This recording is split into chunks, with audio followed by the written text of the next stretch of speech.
I got the Habs Tonight logo up right now, so I'm going to take that down because obviously this is not Habs Tonight. But welcome everybody. Welcome everybody to the Habs or the the post game show here with Drew Dekes live on the Drew Dekes channel. So we're gonna get it to a bunch of stuff tonight. The Habs lose, as we know, 4-2 to the Boston Bruins, and we're gonna get to a whole whack of stuff. If I can just get my stuff together on this side, I have a bunch of stuff prepared for you guys for us to all talk about, to break down this game, to have Sherman be a part of it a bit more than he is right now. But he's here. He's here. Be not deceived. Sherman the PUG is certainly here. So thanks for tuning in, guys. I got a couple comments already coming in, and forgive my wife. She has a cough. She's getting over it. So if it's it's all good. It's all good. In this game, by the way, guys, another great performance by Samuel Montembeault. So we're going to talk about Sam Montembeault's play lately and just in general in this game, which was absolutely outstanding.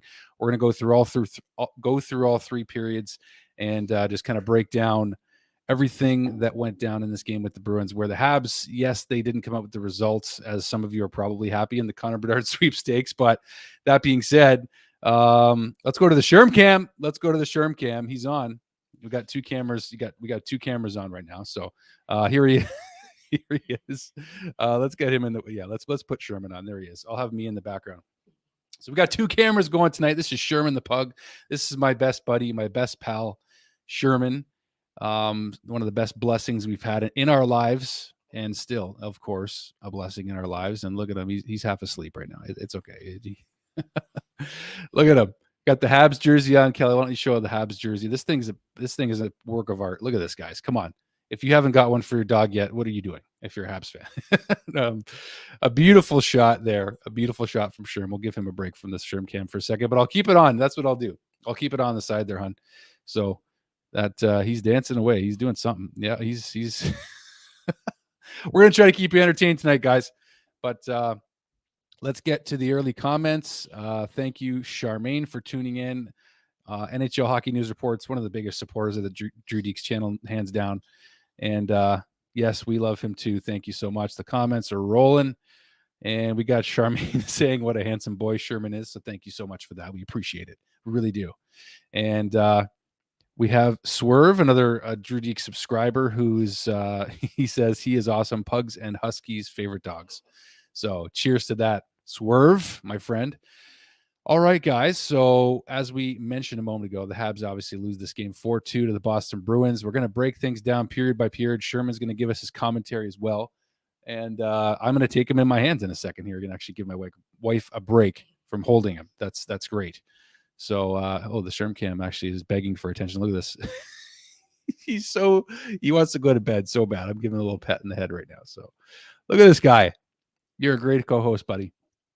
You really are. You can't buy me pugs. Yeah, that's what I said. And we did buy this pug. So we can buy ourselves pugs, and it's not the same. Anyway, I'm just talking out of everywhere right now. So look at him. He looks great tonight, eh? He's really photogenic. I mean, are you trying to get the lighting? Okay. You're trying to get Sherman to look. I don't know. Anyway, Sherman is very, very awake as best he can be right now. But anyway, let's talk about the Canadiens. And I will take Sherman in my hands, hon, so we can give you a break here. And let's see how long he lasts. But the Sherm Cam is changing angles as we speak, folks. My wife is such a good camera person. This is the above view. This is the view from above of the Sherm Cam. What do you want to adjust? It's okay. All right. So you can see obviously that not the entire wall. You're gonna see the floor. You're gonna see a little bit of everything. Sherm, wave up to the cam. Where's mommy? Oh, he's giving me kisses. Okay, that's okay too. All right, this is the Sherm Cam. As I tried to get the title. I don't know if you guys can see it. I was trying to get the title of this to be shown here because you can see my name, but it does say Sherm Cam, which is fantastic. Absolutely love that. Okay, so show display names. I have Sherm's name on there. So because it's an extra camera, it's only accounting for me as the single person here. But there's two people here, darn it. And let's go to some more comments for a second before we get into the game. Hoffman cost us the game. Well, you know what? I wish I could disagree with that, but I can't. It's always Hoffman or Drouin costing us when we pull the goalie. Why? I don't know. I don't know why that is, but it's a good thing they won't be here that much longer, I guess. So Kevin is right. Great game. This was a good game despite the result.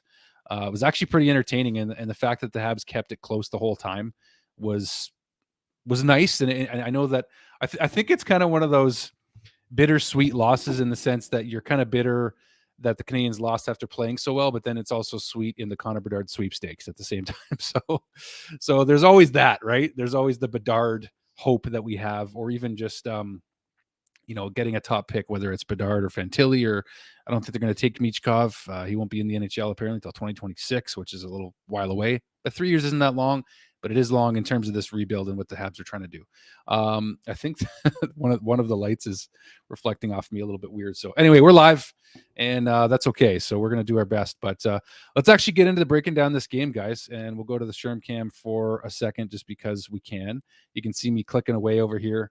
You can see you can see Sherman next to the number 20 on my sleeve, which, yes, is Slavkovsky. Kelly's doing it. This is the first time I've ever had a camera person on a show, hun, so I appreciate it. And Sherm's going to fall asleep right in my arms. We all know that that's going to happen. But anyway, appreciate it, hun. So let's talk about the game. So first period, and I did make notes for the first period for the boys here. So let's get into this right off my notes here. So Brad Marchand in the first period gets penalized, but it almost seemed as if Brad Marchand sent the Bruins to a power play rather than the other way around, because the Canadiens couldn't not only not muster anything on that power play in the first period, but the Bruins were coming back shorthanded and had better chances. So that's ultimately what resulted in that. And then as soon as Marchand came out of the penalty box, he got himself a bit of a partial break.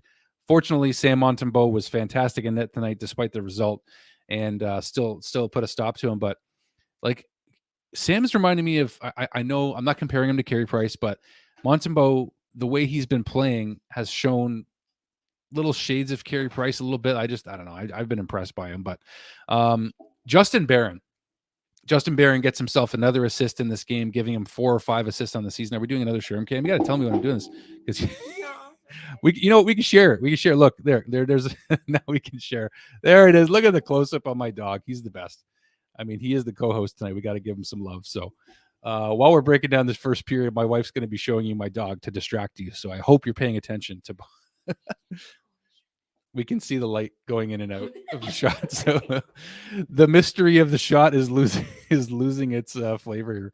But it's so hard not to go to the shot. Look at him. Oh, there he is. That's okay. Look how beautiful he is. I have to pause sometimes. Anyway, with all the post-game shows on right now, guys, we know that Tony Marinaro on the Sick Podcast is on. We know that on the STPN network, Game Over's on. And don't want to say anything official, but you might see me on that show at some point this season. Game Over. That being said, you guys are tuned into the show right now. So I thank you for that, because you could be watching any other show live right now. I don't do these often. I don't do live streams very often. We are going to get to a Q&A. As I mentioned, a Q&A with Drew Dekes. That's myself. You can call me Andrew too if you want. And I do like my real name, despite. So that being said, got to give another shot to Sherman because he looks awesome. Look at this. He's just the greatest. Kelly does such a good job with the close-ups, and I'm sure if your parents are watching right now, hi, Mom and Dad, checking out the show here on the channel with our very, very special guest, their nephew, Sherman the PUG. All right, I'll give Sherman a break for a second. He's still here. He's just on, different angle. See, he's still here. I kind of wanted to put him up on the table, but we'll get to the Q&A with myself. Let's get back to the first period and the notes that I had. So Justin Barron's confidence has been going up lately just by the game. So really outstanding performance from Justin Barron, getting an assist on one of 2 Kirby Dach goals. So we'll talk about Kirby Dach in a second also. But it's just nice to see RDS put together a nice sequence of Justin Barron's play throughout this game. And it just, his mobility, his confidence, the way he's moving around, the way he's moving the puck as well. Justin Barron, the stint in Laval obviously did him a lot, because clearly he's just playing a lot better. And I'm really impressed with Justin Barron. I mean, for trading Arturi Lehkonen and the result the Colorado Avalanche got in that trade so far, him re-signing in Colorado, Justin Barron now is starting to figure out his game in Montreal a little bit. And the offensive side of his play is what I'm also enjoying, but also the fact that he's not making as many mistakes as he was last season with the Canadiens, and that's always encouraging too. So first period, we're still on the first period, aren't we? So Josh, I made a note that Josh Anderson is worth 2 first-round picks at this point for the Montreal Canadiens. So to me, that's absolutely true. I don't think we would necessarily get 2 first-round picks for Josh Anderson, but based on how valuable he is right now, because of how depleted the Canadiens lineup is, it really shows. I mean, he was blocking a ton of shots tonight, and just brings such an element that we just don't have. And I got to show the Sherm cam again. This is going to become a major distraction, but I love it. The Sherm cam, look at him. Look at him. Look at him. There he is. There he is. But while you're watching the Sherm cam, I'll try to somehow keep breaking this down for a second. But Josh Anderson, to me, right now is worth 2 first-round picks. I mean, I know that's a big ask, but I just don't know that they're going to trade him, and the Canadiens don't want to, because the ask has to be absolutely huge right now for Josh Anderson. Monahan and Edmondson are the guys you got to get the most value of at the trade deadline, by the way. So let's jump to the second period, because I get sidetracked by a lot of things, including trade talk. So second period, the huge save by Sam Montembeault on David Pastrnak. That was Carey Price-esque. The way that he made himself look so big on that save against Pastrnak on the power play was outstanding from Sam Montembeault. And I actually had a picture of Sam that I wanted to bring up, just because we gotta give him a shout out here. And that's Sam Montembeault for you, as you're seeing adjustments on the Sherm cam. But Sam is playing so well for the Canadiens right now. I think it was before tonight, Montembeault came into this game with a .934 save percentage. And he's been top of the league in terms of shots since January 9th, I believe it is. And he was first in the NHL. So anyway, second period, Kirby Dach with a power play goal on what's been a very abysmal season for the Canadiens on the power play. You can see Sherman tucked into my arm right now. He's sleeping. He loves to sleep with his face absolutely unbreathable. That's like, he just, anyway. Kirby Dach with a power play goal in his 200th career NHL game tonight. Kirby Dach got his 39th and 40th goal tonight, I want to say. It might be 38 and 39th, but you guys can correct me on that if you want. So Taylor Hall with the power play goal on the Hoffman slash. So Hoffman cost us twice tonight, putting the Bruins back on the power play. You can only give the Bruins so many chances. The fact that the Bruins are the top team in the NHL, you got to be proud of this performance, by the way, if you're the Montreal Canadiens. And if you're Marty St. Louis, you got to be happy with this performance. It was a simple bang-bang play for Taylor Hall's goal that ultimately resulted in basically a tap-in for him. But Pastrnak factoring in on that goal as well. Third period, David Krejci with a fantastic tip on the Pastrnak shot. And Sam Montembeault, any goalie is not going to stop that, by the way. Absolutely fantastic shot by David Pastrnak, and a better tip by David Krejci on that goal. Kirby Dach then gets his second goal to tie it up and make things very interesting for the Canadiens. I thought we were looking at overtime, but it's the Boston Bruins. So then Patrice Bergeron iced it for the Bruins. But Kirby Dach gets his second goal in this game. Another assist from Justin Barron, like I mentioned earlier. And I didn't actually change the graphic, but we are talking about the third period right now. So I'm not going to spend too much time on this live stream tonight, but given the fact that Sherman is, fading a little bit here. But here's the Sherm cam again for all you lovely folks, and Kelly, my wonderful wife, zooming in to get you a good glimpse of the most beautiful pug on the entire face of the earth, and that's this guy right here, Sherman the PUG. That's him. He's absolutely amazing. Love him. Love you, buddy. So yeah, let's switch over to me again. Yes, and let's do. Are we going to do the Q&A right now? Maybe we should just do the Q&A right now while we have everybody on here. So agreed, Monty on fire. Yes, Damon is joining in. Habs Tonight co-host Damonator. Definitely a great effort, Derek. Not going to disagree with you there. It was a great effort. The Habs were right in it until the very end of this game. Like I said, bittersweet. Bitter in the fact that we lost in a game where we are injured to the nines, to say the least, and we were able to stick with the Bruins till the end. But it's sweet in the fact that we stay in the Bedard sweepstakes. So, all right, guys, we already have a question coming in, but I am going to put this graphic up. So let's do a little Q&A with myself. Drew Dekes, can be hockey related or not, but ask me anything, and I'll do my best to get to all of the questions. So I think we already have one here. I'm just going to pull this up. I believe it is from Kevin. Yes, it is. So which current Hab is most likely to get us a first-round pick? What would a successful trade deadline look like for the Habs? Very good question, Kevin. Absolutely love that question. And what I would say right now, which current Hab is most likely to get us a first-round pick? I think easily that's Sean Monahan. Now, I know Sean Monahan is still injured, but he was back at practice yesterday. So Monahan is very close to a return with the Canadiens. And I think the other obvious piece that will be traded out and get us possibly a first-round pick, Joel Edmondson. If Edmonton is willing to pay the price, they would. Edmonton's been linked to, Joel Edmondson for a while now. But I do believe that Sean Monahan would be my number one pick, if you will, that will likely get us a first-round pick before any other players. I think it's Joel Edmondson and Monahan, but Monahan more likely. What would a successful trade deadline look like? Well, a successful trade deadline begins and ends with another 2023 first-round pick, I think. Not a lot of teams may be willing to part with another first-round pick in the Bedard draft, if you will, but that's absolutely what Kent Hughes and Jeff Gorton are after. I believe that that's what they're going to go after. So I think, to me, it begins and ends with another 2023 first-round pick, ideally not protected top 10, so that we could throw another ball into the lottery and have the Habs have 3 lottery balls to go for the first overall pick. What are the chances? I don't know, but I do think you got to get another first-rounder. It begins and ends with that. I think another first-rounder in 2024, 2025 is going to be coming. I think we're going to get one this year and maybe in 24 or 25. That's what I would say. And in terms of successful beyond first-round picks, I would say you want to grab a prospect that, like Justin Barron last year was a prospect that looks like is going to be fruitful, if you will, like he's going to turn into a player for the Habs, a roster player.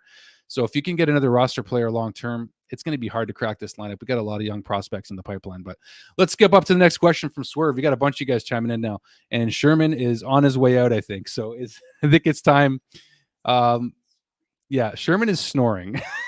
Sherman is snoring right now. So one last shot of the Sherm cam. I'm going to, you know what? Let's get him up on the good cam, Cal, if you will, not the old webcam. So Sherman, I'm going to move the mic out of the way for a second. I'm going to get to your questions, guys. Don't you worry. I'm not going anywhere. Swerve, you're next. But I guess we can take this camera out. So we'll remove that. And guys, thank you for tuning in and watching Sherman. I know he was not the most lively of co-hosts, but he did his best. He's got his Habs jersey on. Right, buddy? You do. Let's get a good shot of you and I having an intimate moment here, pal. He's ready to go to sleep. He's really ready to go to sleep. Anyway, guys, thanks so much again for... I'm not signing off, by the way, but I might have stolen a tangle him up. So anyway, I got my assistant, a.k.a. my wife. I got him in a good position now for a second. But Jeremy, thank you. Say thank you to everybody. Thank you, everybody. And that was Sherman. You thought dogs couldn't talk. You're wrong. So he's saying good night. Thank you so much for watching, and keep watching. I'm not done yet, but you going to give me a kiss? Oh, yes, you are. Yes, you are, buddy. It's bedtime for Sherman. So thanks, honey. Love you, buddy. All right. So Shermanator, the Shermanator, let's give him a hand, folks. Shermanator, you don't have to clap. You can clap there if you want. But anyway, thank you so much, guys, for letting me bring my dog into the stream. So Sherman hype. We got to comment Sherman hype. I got to bring this in for a second here, and then I'll get back to the question that just came in from Swerve. All right. So there he is. Sherman, you did well, buddy. I love you. So proud of you. Okay, so how do you rate the Kirby Dach trade? Now we are halfway. Whew. I got to give the Kirby Dach trade an absolute A right now. Hands down. Hands down an A for Kirby Dach. That is an easy A. Another reference to the movie I know with Emma Stone. But that Kirby Dach trade, honestly, lately he's been getting better and better and better, and obviously getting more ice time with all the injuries. But Kirby Dach's been outstanding. Definitely an A for me. Easy A for me. And Florida lost in overtime to the Penguins. Thank you for that. Appreciate that, Derek. Barron is also looking good offensively, but needs to work on his defense. He does, but he's been better than he has in the last while. He wasn't quite, where we wanted him to be before the Laval stint in terms of making the roster. But Damon does have a question here as we continue the Q&A. So what do you think we could get for Dadonov if he continues to improve his play? 50% retained. I like that question, Damon. Very specific. I think we could probably get a 5th rounder at best, maybe. I don't know, maybe a 7th. If you get any kind of return for Dadonov at this point, I think it's a win because, he's on an expiring contract and he's been improving, but 50% retained. I think you got to get a 5th for him, maybe. I think on a good team, he could play better than he is, and he has found the back of the net 4 or 5 times this season, not much, but he has been better. So I think a 5th round pick would be like best case scenario, maybe 6th. That's what I would go with. Besides Bedard and Fantilli, who do you like for this draft? Now, I'll be honest with you. I have researched this draft. I've gone through the first 30 picks. I can't remember off the top of my head all of them. What I can tell you, though, is that the first 10 to 15 picks at least are all forwards in terms of the rankings that have come from The Athletic. Now, did I check out Bob McKenzie's rankings before the show? No, I have not yet. Craig Button, et cetera, I haven't. But what I would say, simply put, is that we need to get more offensive players, ideally another centerman. That's why Fantilli or Bedard would be great. But I mean, of course, beyond that, it would just be great to get another forward or centerman. So I'm not going to try to be fake about this. I don't know the names of a ton of guys off the top of my head. I just think we need to get another great offensive player.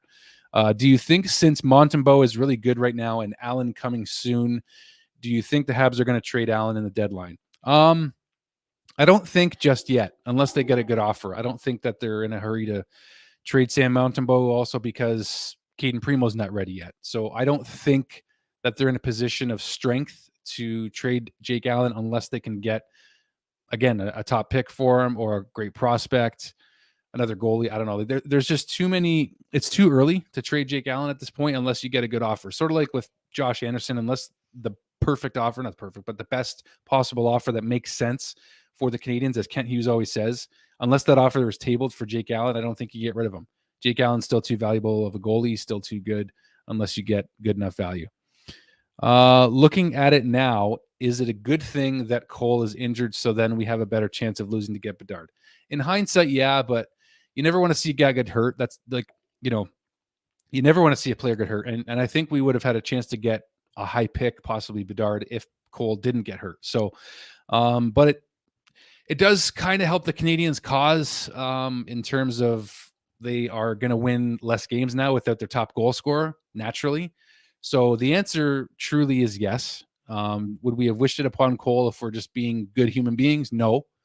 But I would say that it does help our chances in the Bedard sweepstakes. So night, Sherman. Thank you for that, Charmaine. You're a great supporter, by the way. And Sherman with the hockey sticks. So in terms of other questions, I think that's pretty much all you guys have brought to me so far. But if you have any more, fire away, because now's the time. We're still doing the Q&A section of the show. And I think I'll talk a bit more about this game in a second, too, because there is more to get to in the game. I like Leo Carlson. Yes, Carlson's name has come up. I have seen him if Bedard and Fantilli is gone, but he may be going third. So, yeah. I think if you're the Habs, like, you really, really, really hope for a top 3 pick in this draft, of course. We've seen the Habs pick third with Galchenyuk, with Kotkaniemi, and I thought there might have been one other in the recent past, but we haven't seen the Habs pick second. So I wouldn't be surprised if the Canadiens got the second overall pick for some reason. I think the reason being is because we haven't seen them get second overall. I don't know if at all in their history. We have seen them go first overall twice now with Doug Wickenheiser and Juraj Slafkovsky, but we haven't seen them pick second, at least not to my knowledge. And I could be wrong on that, but it would be nice to see the Habs get first or second, of course. Bedard is just such a game changer, though. So obviously that would just be a heck of a day. But, there's so many teams in the sweepstakes for him. We got the Ducks, the Blue Jackets, the Blackhawks. There's more beyond them, but those are the biggest contenders right now. The Coyotes and the Habs, of course.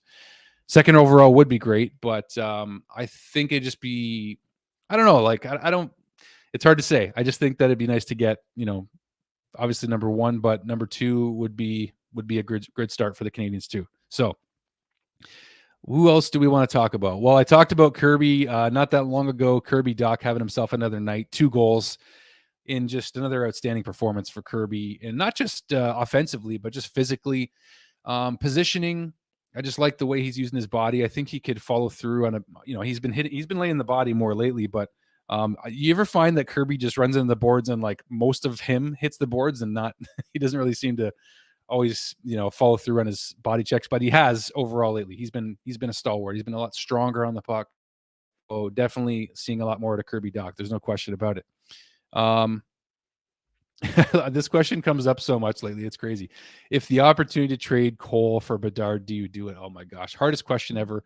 If you think about it from like a logical standpoint, the answer has to be yes. You have to, but like, that being said, we haven't had a pure goal scorer in a very, very long time. That's a really tough question. It's really tough. I think you probably do, but like the opportunity just isn't going to be there. So I don't think it's ever really going to happen. But it's more of like who's going to be on either side of this opinion that I'll likely never manifest.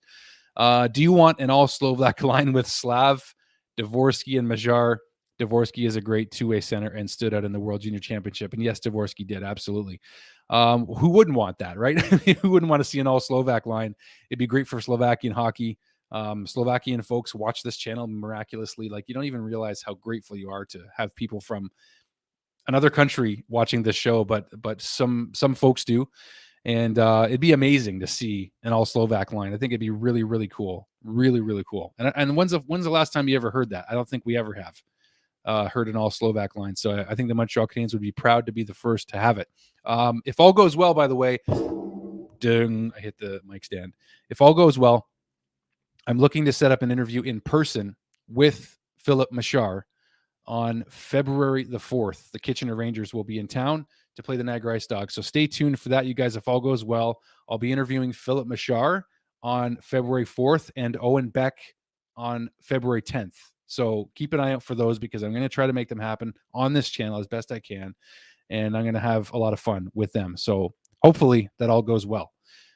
When are your NHL vids coming out? Just wondering so I don't miss them. Love the Habs content, as you know. Well, you can't see it on the wall right now, but if I was to use the other camera, I could show you that I have another wall with other NHL players on it.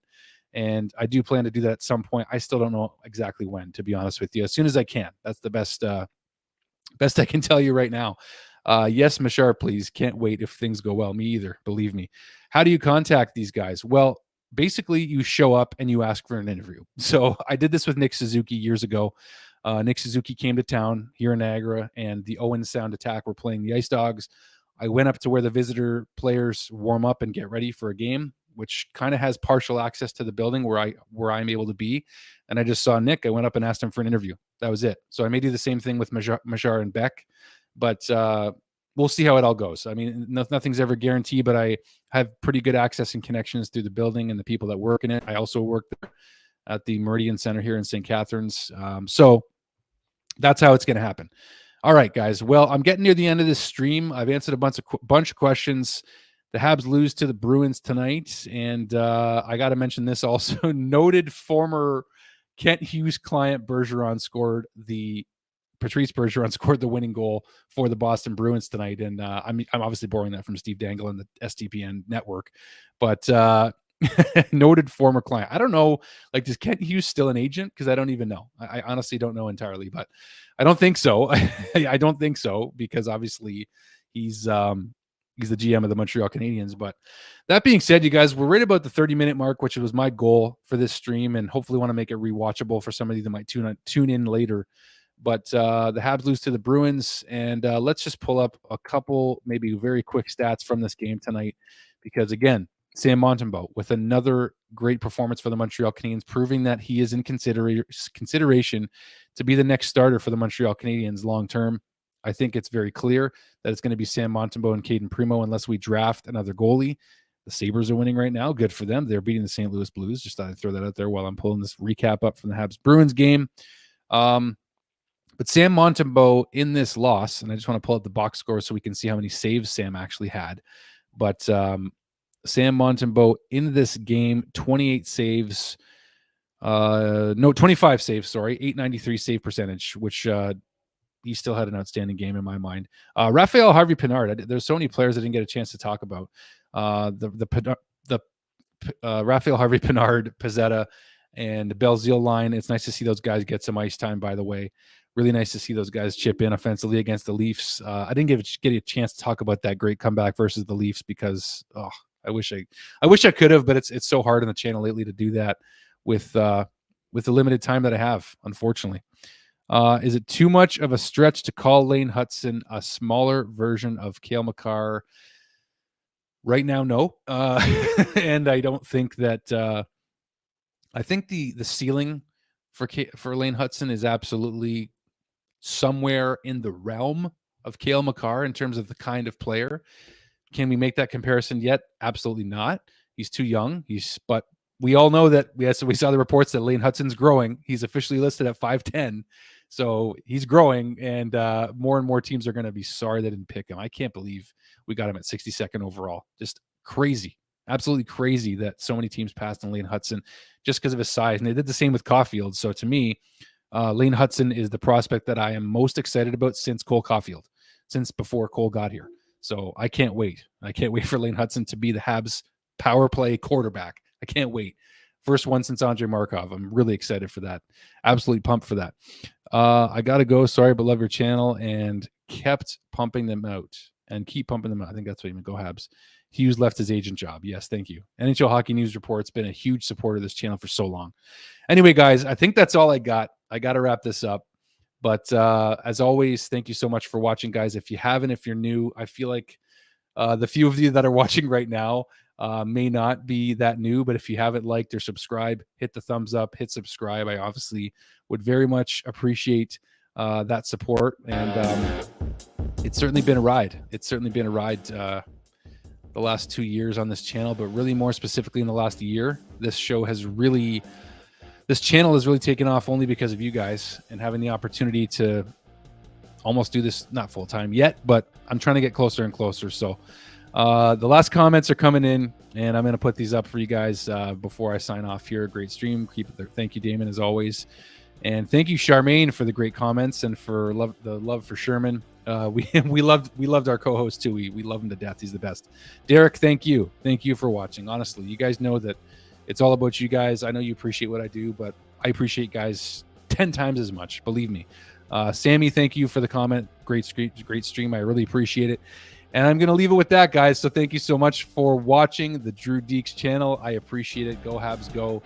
Let's get her done. Bedard all the way. Let's go. Cheers, guys.